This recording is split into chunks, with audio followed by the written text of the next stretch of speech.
ده فرش الباب بتاع عربيتي زي ما حضراتكم شايفين. هو في الحقيقه كان مكسر، انا هسيب لكم الفيديو قبل ما يتعمل وبعد ما اتعمل.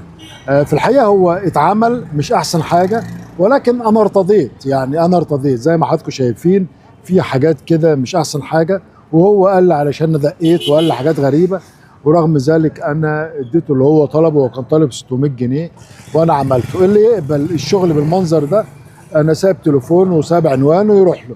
اللي ما يقبلش وشايف حد احسن منه يا ريت يبلغني ان فعلا الباب مش عاجبني ومحتاج ان انا اغيره. اشكركم. فنان رحاب. هسيب لكم طبعا الصور قبل وبعد. يا اسطى محمد، مساء الفل. احمد ولا محمد؟ حبيبي احمد. ازيك يا احمد؟ ازيك؟ بص بقى الباب ده مزهقني. انا قاعد من القصه دي ان شاء الله. طب قول لي هتعمل لي ايه؟ الصوب ده قشره فايبر جلاس، وبعد كده يترش ياخد اللون بتاعه بتاع الفابريكا يرجع ستاندر تاني. لو عجبني الفرش هعمل لك فيديو وهنزله على صفحتي واقول اللي حصل. لو ما عجبنيش برضه هعمل فيديو وانزله واقول اللي حصل. اتفقنا؟ اتفقنا. يلا.